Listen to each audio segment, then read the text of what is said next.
Well, good morning to you, traders. Welcome to the Flow Show. Back from the holiday, and half wish I wasn't looking at what's been going on in markets the last week or so. Yeah, I've been hiding under sunbeds all last week, seeing what's going on. Hope you've been okay. Morning, K-Man. How's it going? Hi, good morning, Ryan. Welcome back. I hope you were on your sunbed and not hiding under your sunbed in those markets. But yeah, I hope you had a nice time off and coming back to stabilize the markets a bit. Yeah, not sure about that, but yeah, I'm sort of half glad I've missed it all because I don't know what would have happened if I had been here. But there you go. I had a nice break, nice and refreshed, so I can get stuck into it now, and we'll hopefully keep some of this volatility that's in play at the moment. Right, let's get stuck into it. Get started on all the details. Get rid of my ugly mug first. We're going to start off in China. Let me just stick it on there for while we're waiting. Hardly unexpected, really, but the stock exchanges have set daily restrictions on net share sales by individual hedge funds and big retail investors, trying to take some of that volatility out of the markets going on. We've had a bit of data out from China, and no real surprise, some of these numbers: trade balance ballooning to 736, under 737 billion there, as you can see. Exports up a whopping 12.4%. Dollar denominated trade balance also beating expectations. This is all still in front running. We've seen a lot of this from the trade data. So expect things like this, though, to improve things, numbers like GDP and whatnot, when we get those sorts of data dropping. It is potentially going to paint a bit of a false picture if you start seeing GDP numbers in certain big export countries going higher, because it's likely to all fall off a cliff once all the front running, getting goods in before tariff restrictions and the like starts happening. So as much as it looks good, we should expect some of these numbers to go into sharp reversal unless there's a bit of a tariff relief coming. But anyway, China posting some good numbers as much as we can believe them. We've also had a story out this morning that the PBOC has allocated fresh quotas for gold imports for banks. This is something they do now and again, tell banks how much gold they can buy or not. We don't know the full details of this story at the moment. I think we can probably assume that any quotas that have changed are likely to mean higher quotas, i.e. they can keep buying more, given that they're still big buyers of gold on at the moment. But there's always a risk that the quotas have perhaps been reduced, which would obviously be a negative for gold. So until we get the full details of that, we'll have to wait and see. Trump's been speaking to Shiba last week.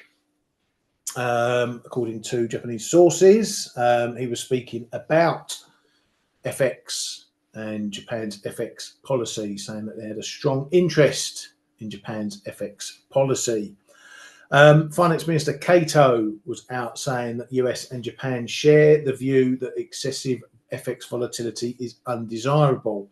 And he says that FX issues will be dealt with between him and Treasury Secretary Bessent. So no real concrete news about that, and what exactly the thoughts are, but there's ongoing conversations going on. Japanese and US trade representatives will be meeting on the 17th of April, so this week, for tariff talks. There's a growing list of people who are talking to the US, given everything that's happened last week. Bank Japan's Ueda says US tariffs are increasing economic uncertainty. That's pretty much a standard line from every central bank at the moment. Says US tariffs are expected to exert downward pressure on the global and Japanese economies. Says uncertainty over tariff measures have risen sharply. He reaffirms there's no preconception over the direction of their monetary policy. The impact on Japan's economy hinges on upcoming US tariff developments. The BOJ is to make appropriate policy decisions aimed at the 2% inflation target. Now, Kay, I just want to bring you in because just while you were away, we were seemingly edging closer towards a hike, either this month or potentially May. Has everyone been shaken now and, everyone's going to stay in pause mode waiting to see what's going to happen? Or is the BOJ still going to stick to what's happening with inflation? That's a good question because I've been kind of reflecting on that last week as well over a couple of shows. It's again now, I think, all up in the air. They're meeting on the 1st of May. By then, they should kind of know what at least Besant's stance is towards FX. We know that Trump and Besant has actually already been talking about it. We know that they would want a stronger yen. We know that also the Japanese would not be averse to a bit stronger yen.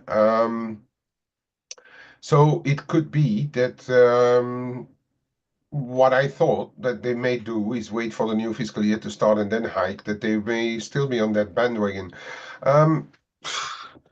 It'll all depend because there's always this outright possibility that knowing that Japan has always been not on a real naughty list, but on a bit of a watch list, let's say, at the Treasury, there is still a chance that they say, well, the market decides upon the levels. We are not going to get involved right now, and we have explained to the Treasury, as they did already so many times.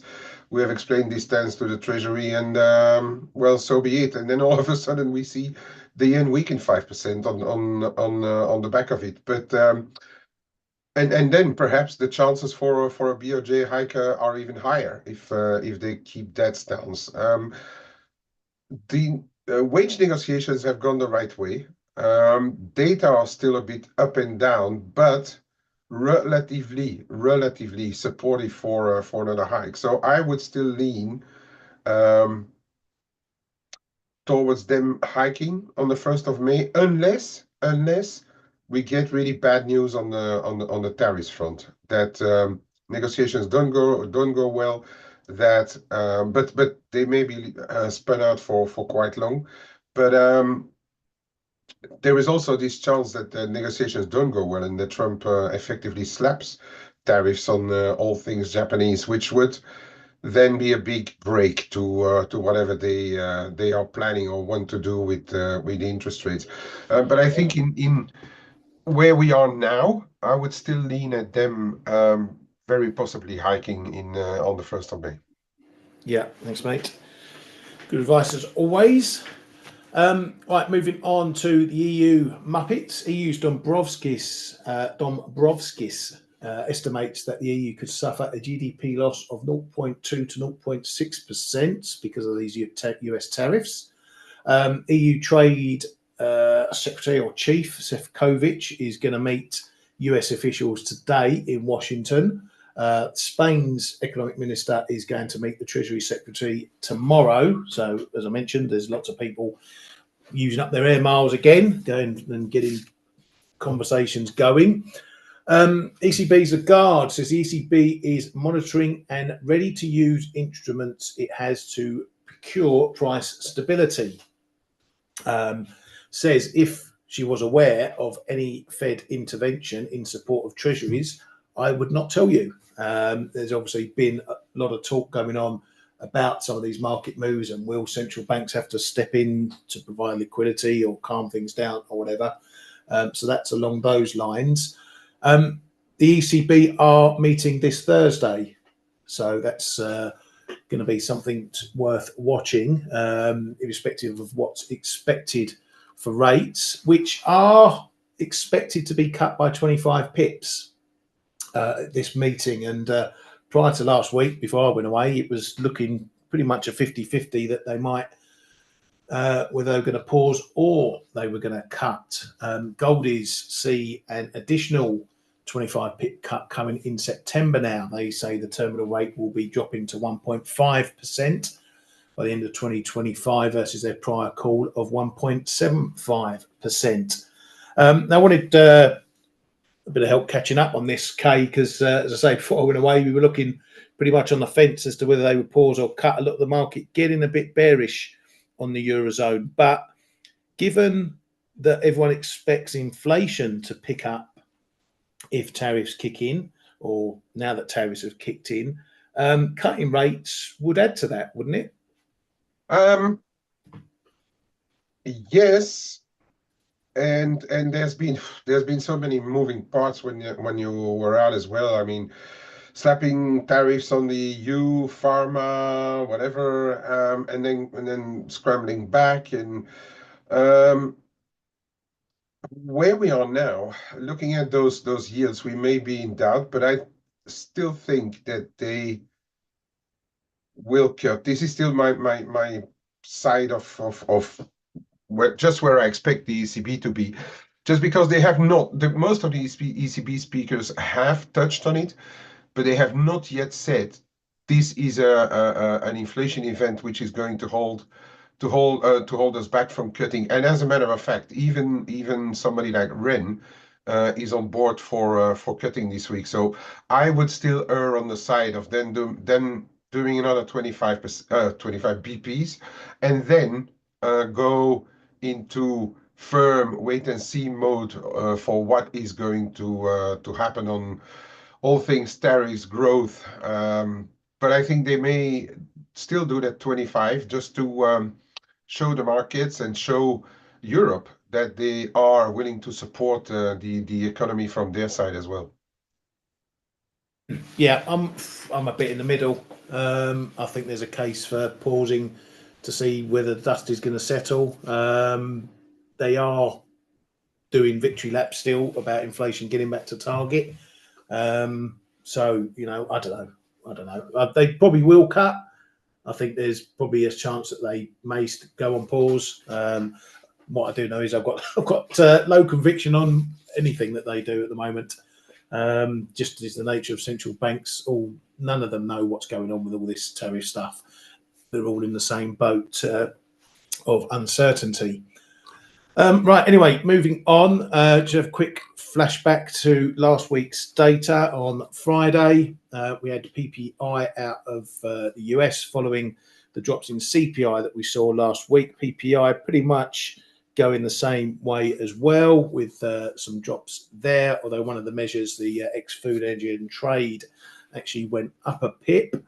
I did notice that core CPI last week under 3% for the first time, I think exactly 3 years and 11 months, if I'm not mistaken, maybe even the 4-year mark.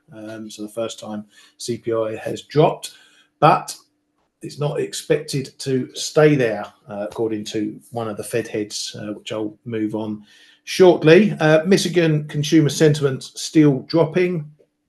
Preliminary numbers for April coming out on Friday, and another big whack up in those inflation expectations that apparently don't matter to most people in the market. But when your inflation jump into a whopping 6.7%.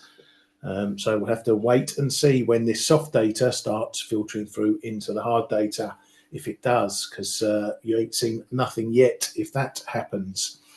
But otherwise, the rest of the numbers all looking pretty crappy for those Michigan data there. Fed's cash and carry says it's hard to get a reading on what's actually happening underneath. We're talking about what's going on in the economy underneath all this news and mess going on. He says there may be credibility to the story of investor preferences shifting. Says with tariffs, inflation will be going up in the short term, and our job is to ensure it doesn't turn to long-term inflation. Says tariffs put Fed in a tough position in pushing up inflation and slowing growth. Says I think the Fed or the Treasury stepping in to markets should only be done reluctantly.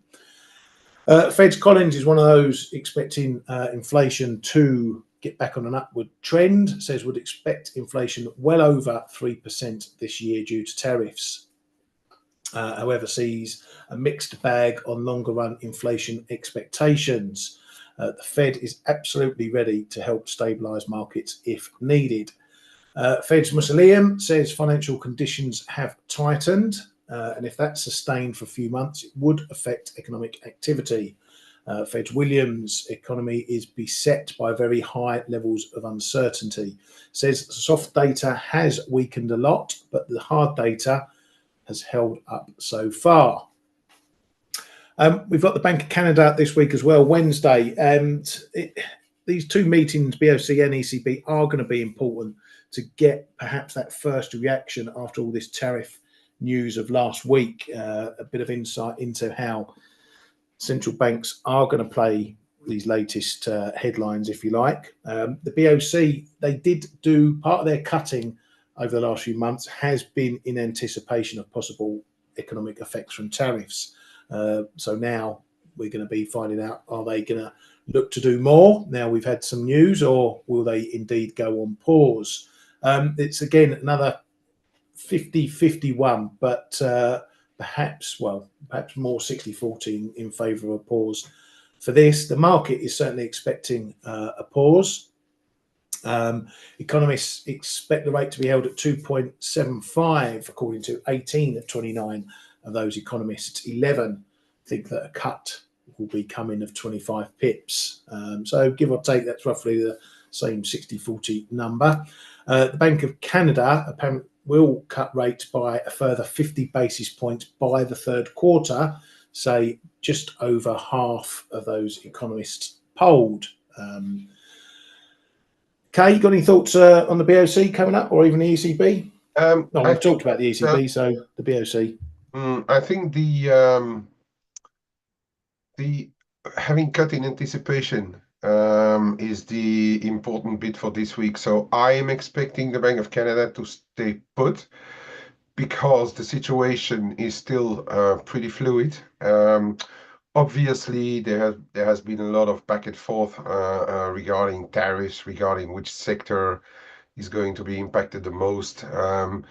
Canadians have already said that they would also be ready to support different sectors. So for this one, I would go. My feeling is that it's going to be a hold this time, and then see what happens next on the tariff front and on the maybe even GDP and things like that coming out. Although the Canadian data, unfortunately, they are showing a lot of times a quite delayed number. So we need to go onto the lookout for recent data to really start judging. But I think it's them in turn. I think that's what I think, at least they will be on hold. Yeah, I think that's probably right as well. Right, let's get into all the tariff crap and what's been going on. Lots of, excuse me, to in and fro in. Tariffs are not reciprocal anymore. They're now national security stuff on chips, and there's going to be new ones and changing around, and semiconductors and all that rubbish. Anyway, just going over the broad strokes. On Friday, a Fox reporter said that talks over the first deals over tariffs are weeks away, according to people familiar with what's going on behind the scenes. Trump himself then was out saying we are doing really well on our tariff policy. It's very exciting for America, and the world is moving along quickly. We'll see what quick means in those terms. Reports saying that Trump will announce a tariff rate for semiconductors over the next week.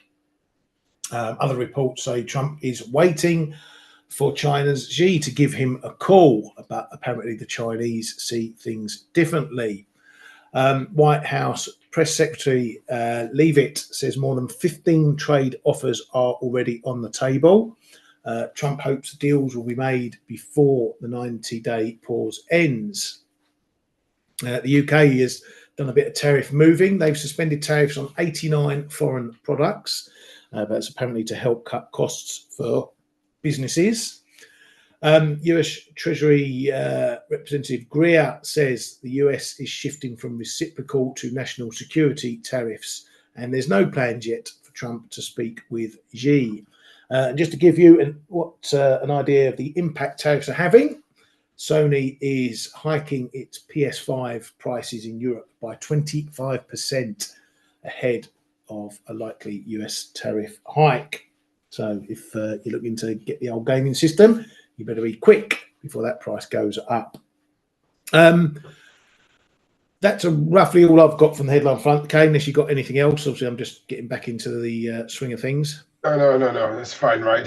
I think we could we could fill up an hour just with headlines every day, but I think let's stick to the more important ones and then see what's just happening in this market, really. Because the situation is still so fluid that, I mean, any headline that we talk about one day can be completely reversed the other. We had a lot of fake news which became reality, and then it was brushed under the carpet again. Yeah, we just have to be very mindful of just the situation being extremely fluid. And but I think for this week, when we look at movers, and we know that the well, everything is on the move, but the yen especially has been quite volatile. So this is one that I would really want our audience to pay attention to. That is those talks, because FX has been mentioned. And for us FX traders, obviously, that's the most important thing when FX comes onto the table, especially between two big blocks who are already who are also their main or some of their main trade partners, investment partners as well, because we know that Japan is the biggest holder of foreign instruments. So it's going to be extremely important what's going to happen and come out of those negotiations in regards to all things yen going forward here. Yeah, absolutely. It's going to be very important, those talks as well. And what happens if they get a deal done? Do we see relief in the dollar side of things, or do we see relief on the yen side of things? And I think I think there's going to be, and I'm going to stick my neck out a bit here. Everybody expects something to come out of it, but obviously the dollar is weak on versus, well, nearly everything. I think if they get to find a deal, people will want to sell dollar yen hard, and then I think, but it's not.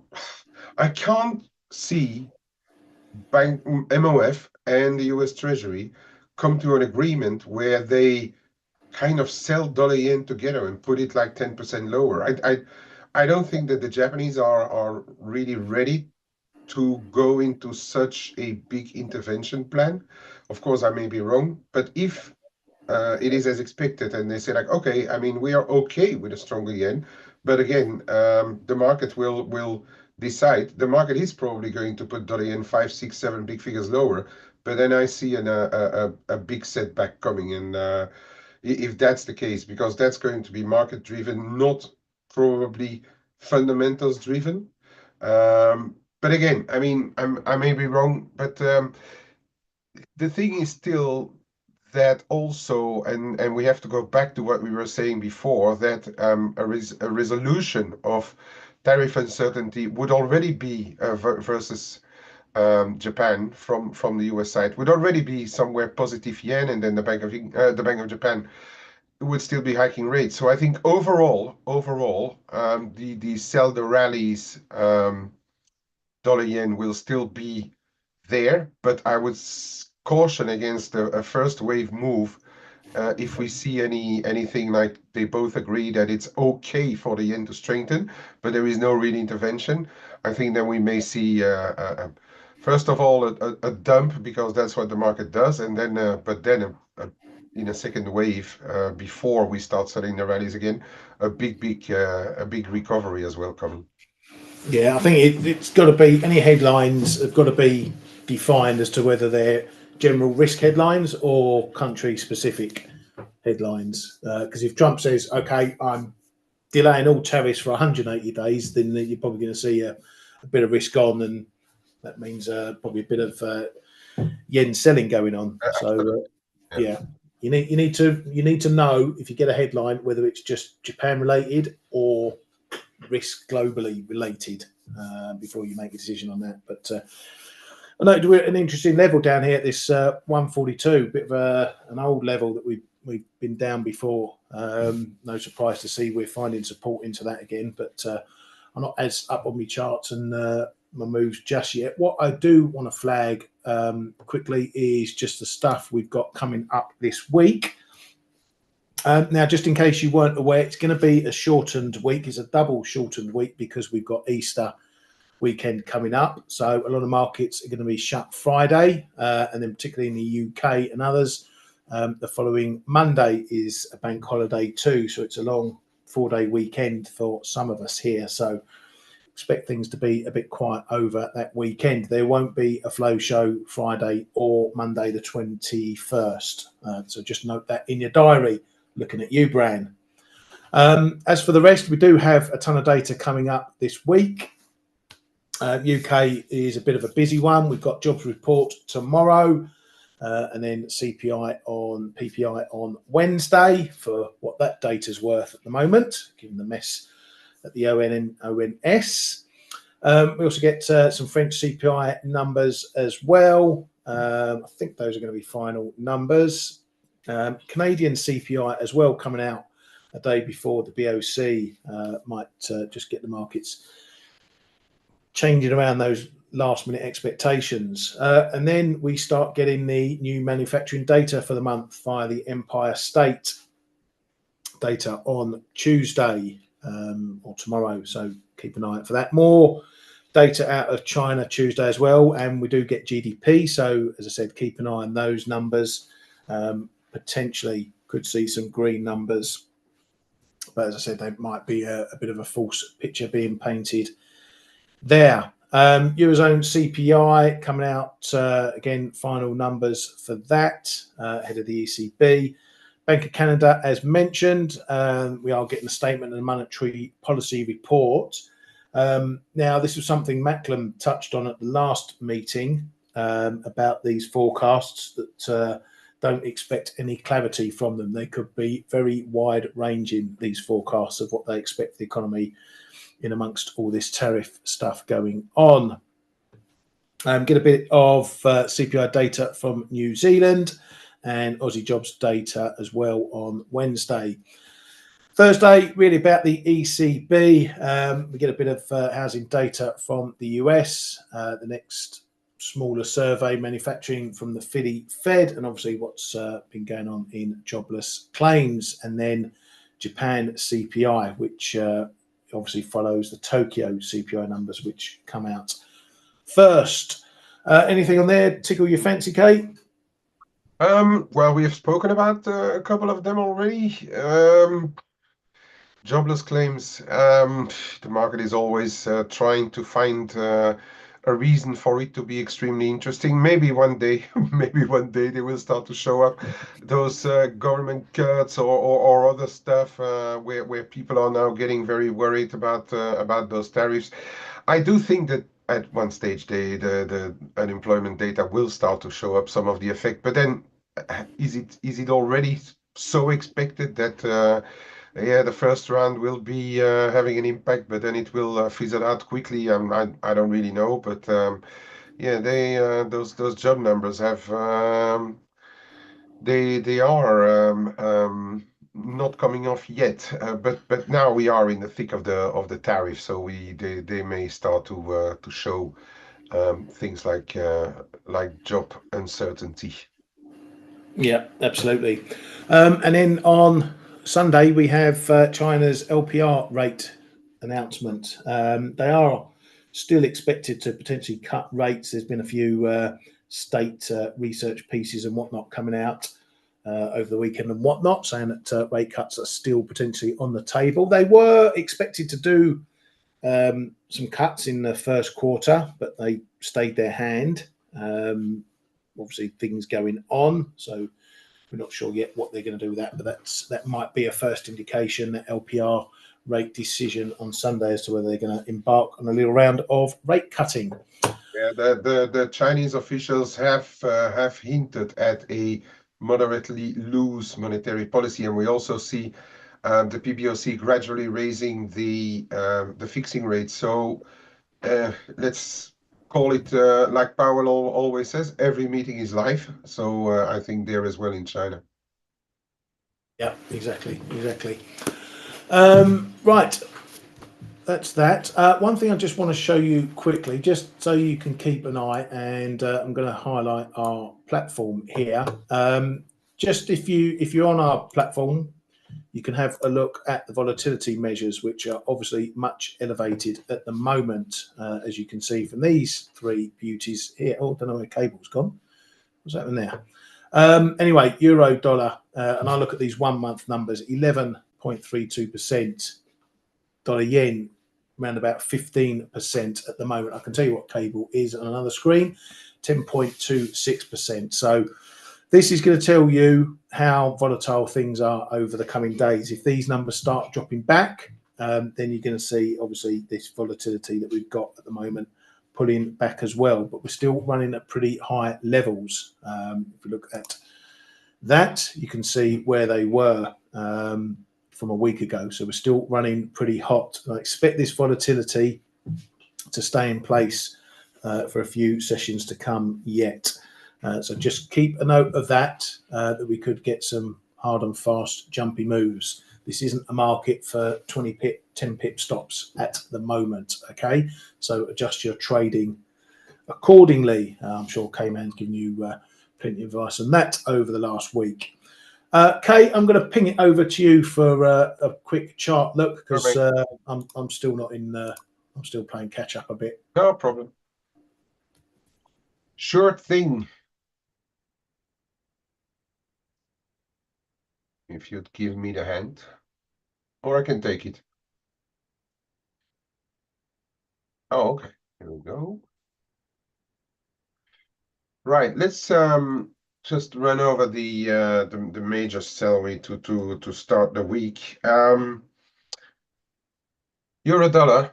We've tried. Okay, we've tried a few times now to break above this.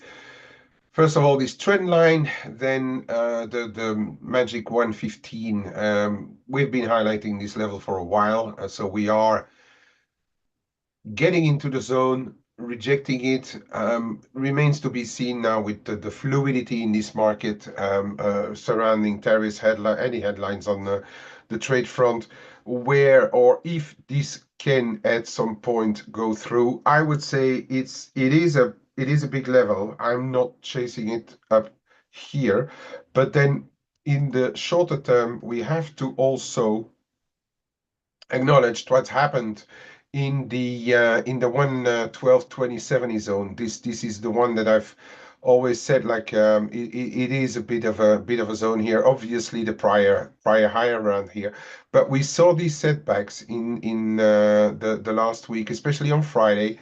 We saw setback back into this zone and we bounced from it. So we have a relatively defined zone, I would say, to start the week, which is on the downside 112.2070, and on the top side, give and take 114 and a half, 115. So that's interesting to be monitoring there. Just give me a quick sec.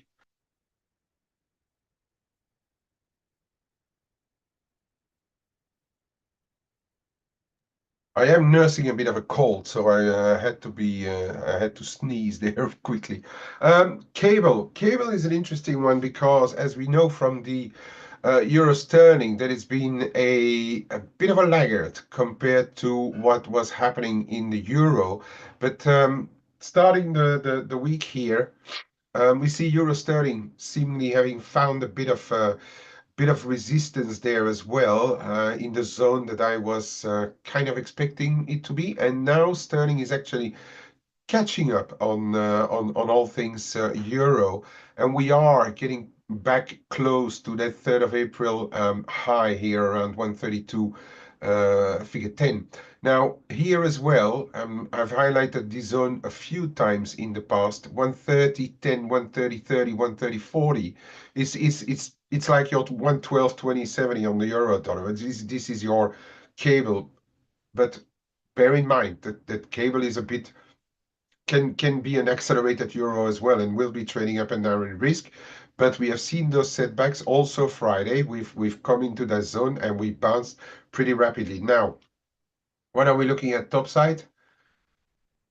Assuming that at some stage this 132.10-ish would give way, we are seeing a pretty interesting zone here. Before we can talk about that a return to 134.5, the highs that we saw in September, we are going to need to overcome the 132.70, 133, the figure, okay?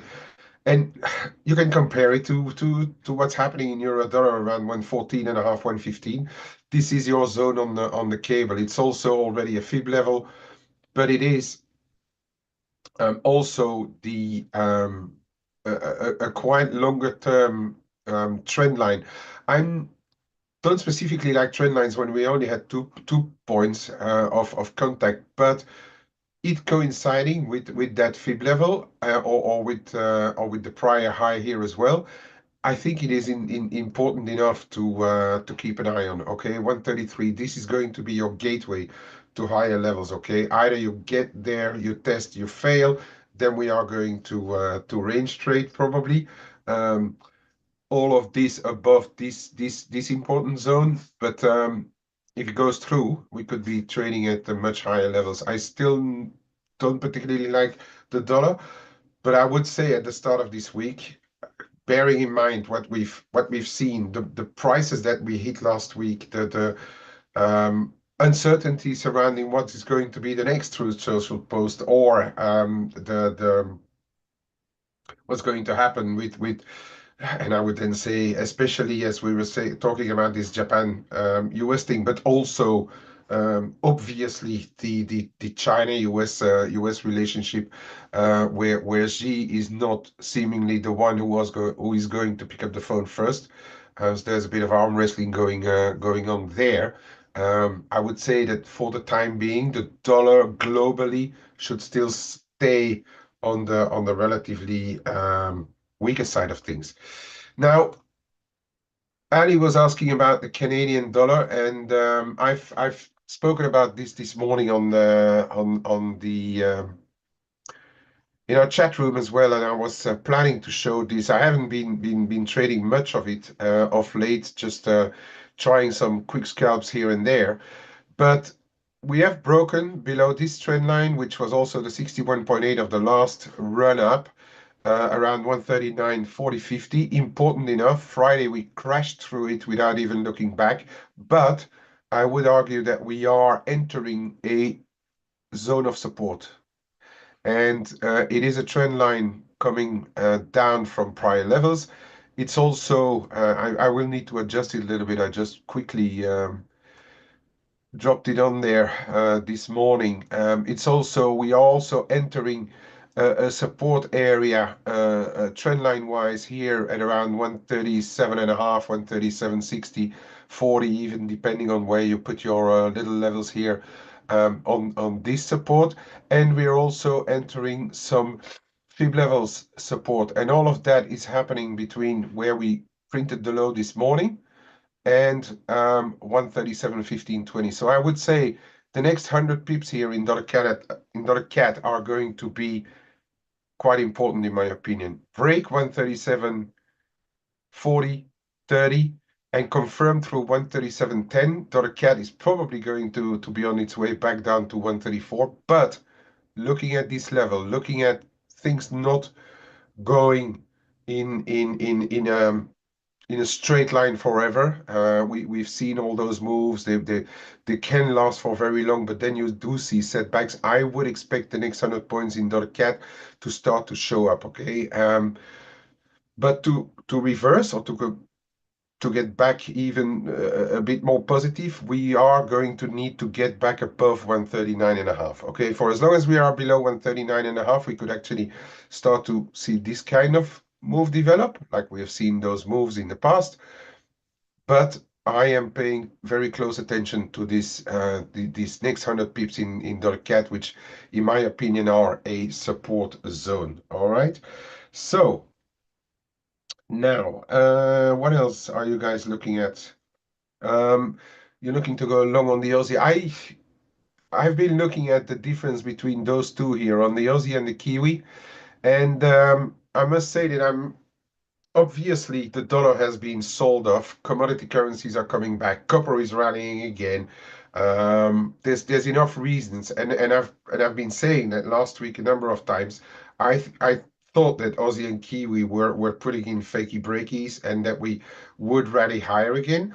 We have done it, but between the two of them, I still am not overly impressed with what the Aussie is doing. So we still will need to break 64 figure 15, in my opinion, to continue higher. For as long as that doesn't happen, there is a fair chance that we are going to test it, but we are failing again here. So everything will depend, obviously, how it goes on trade. Again, we will endlessly be repeating this because this is the environment we are trading in. But for as long as we don't break above 64 figure 15, I think there is a chance that we fail again. Where the Kiwi is much more, um, much stronger actually, in my view. Okay, we are at an important level here, 58.85, 59 the figure. It is a relatively important level at 59.30 even before we can talk about 60. But if you see the recovery of the Kiwi compared to the recovery on the Aussie, I find it much more interesting actually on the Kiwi because it looks to me like it may move a bit faster still than the Aussie. Some things have to do with liquidity, okay? I mean, the Kiwi is a smaller market. When we talk about currency pairs, you have to know as well what kind of market you're in and what the liquidity is in certain markets. Kiwi um, is a much smaller market than the other major currencies, so it can go faster than the Aussie as well, and we have seen that in the past too. That may be the explanation of this move as well, but in the meantime, it looks much more positive, especially after we have seen that fake breakdown on the back of the RBNZ rate cuts last week, and I cautioned against this move as well. I said if we get back above well, 56 was your first in indication, but if we get back above 57, we can run through, and this is what happened. So for me, the Kiwi right now is a bit more interesting than what's happening in both the Aussie and the Kiwi. Then okay, dollar yen we need to look at it, and then I think it's going to be close to time for wrapping up for today. We've seen those bounces getting capped around that red trend line that we broken last week. 144, 140 at 144 and a half, because it's a level that we've been trading before. 144, 144 and a half. I think we're still going to find rally sellers, but there are equally interesting zones here. Yeah, 141 three quarters has showed up quite a few times in the past. It is also a support level already on its own. And then as the week progresses, if we still continue to see this dollar yen trade lower, we will have to see and look very, very closely what's going to happen. I think around this 138 three quarters, if ever we get there. Obviously, the past low, if we break through there, we're going to do that 100 pips. That's just the dollar yen, how it trades. But in the meantime, respect those little levels in between 41.70, 75, 40 and a half. But this to me is going to be extremely important for when we get out of the negotiations with between the US and Japan. If ever we break through 138 and a half, 138 three quarters, we could actually drop significantly further. But then again, what I've been saying earlier as well. We could see this kind of very, very fast move develop and then see a bounce. This is actually what I think that would happen is we're going to see perhaps a drop through closer to 135 or so, but then in a flash we may be back up above 140 actually. And this is a little bit how I look at how moves could be developing over the next couple of weeks, like big drop and then a recovery, and then we start again and we think again about what the next stop or what the next play will be. Right. There are we can look at 100 instruments, but let's leave a bit for the rest of the week, shall we? Ryan, I'm Yeah. giving it back over to you. I think maybe you have your page up, Forex Analytics page up to remind our audience about the great discounts that we are doing.